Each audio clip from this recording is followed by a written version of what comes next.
There was a big bummed man who was seen caning the support of Robert Chagwan Centum, in fact, yesterday. No,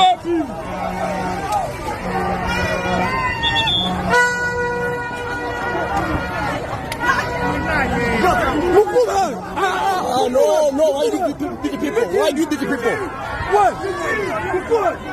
Why do you beat the people?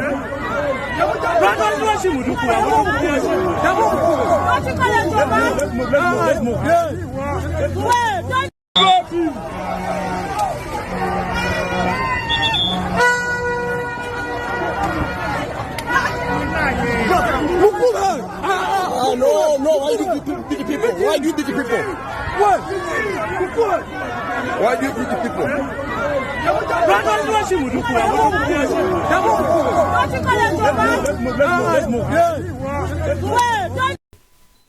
That is a big bummed man. The reason as to why I was so categorical to call him a big bummed man, such people come in police without training, and they are brought courtesy of being children of a particular person. In the army and in police, we've had rumors where a person is just recommended without doing training, and they bring him to lead others who have done training and given in their all. When you look at that picture clearly, do you think that person can make 10 press-ups? Do you think he's fit for the job? Even when he was coming for this operation, he came in his casuals. You clearly see the contempt they have for our people in uniform. It's the reason as why very many people in the police and the UPDF are given ranks not because they work hard. That room has always been stated there. It's because they come from certain families. It's the reason as why almost 70% of DPCs can engage in a meeting in a particular language. Yes, they are not the majority in the country. Okay? So it shows that our police needs to be redeemed. So what was the purpose of that man caning a lady who was just bystanding? For them, in their eyes, they look at us like cows, which is unfortunate. In fact, let me first also add you more pictures. That is the big bummed man. So the reason I'm making this video, one, people like this one should desist to be brutal against Ugandans. The good thing, in Uganda, everyone has a feature that if you look at them like this, you know where they come from. For example, by looking at some people, you can know, or by seeing how they speak English or any other language, you can know where they come from. It is the reality. So the brutality meted on Ugandans in this election is uncalled for. It is uncalled for. And for me, I think this is a very bad risk. You tell someone that is going to campaign in a certain area, but you lock out some areas where he's not supposed to campaign, to an extent that his supporters, you don't allow his supporters to follow him. I saw this in Kampala. How can you tell me that the Electoral Commission designates me to campaign in a certain area, and you lock out some areas where I'm not going to campaign? Those things must stop. Okay? We are in an election period where everyone is free to support each or any candidate he wants, and this brutality must stop. The second story of the day, I saw Bobi Wine being tear gassed as he was campaigning in Nakawa, in fact, yesterday.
Sometimes I keep on telling people that what is the purpose of this election when it cannot be fair? Make it make sense. That you tell me that you are going to campaign, let me say, in Nakawa, and you look out some places where I should not go and campaign. Make it make sense. This is what happens. When Bobi is going in a certain area, they cut out some areas where it's not supposed to be, yet other candidates are free to go anywhere, including markets. What is the purpose of this election when we cannot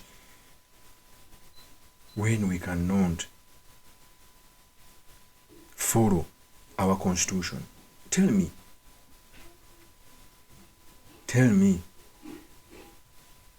Okay? Where? In fact, the police officer who sprayed Bobi Wine with pepper spray has these pictures.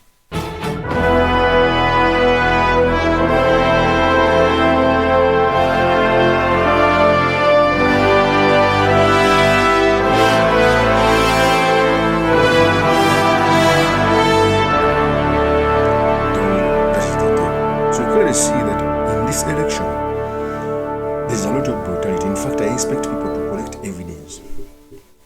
You never know, it can help us in court to make our case, because there is no difference between the election we had in 2021 and this election in 2026. In the other election they hid behind having COVID.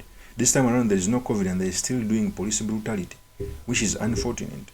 And I think these things should end. Brutality should stop. We are all Ugandans. We all have blood. This country has always existed without these leaders, and it will do 1,000 years to come, even without these leaders. Some people should stop giving themselves a lot of self-importance that without them Uganda cannot be. Oh no, Uganda is going to stay, and it will be. It's high time we build our country where we are all before the law, equal before the law. Other than that, we are doomed to collapse. Of course, this one being remain yours truly, Mr. Makindi, Kavya Sulaiman Mwagali. If you're new to this channel, please subscribe, like, and comment so that I can be motivated to do more such videos. I'll see you on another one. Peace.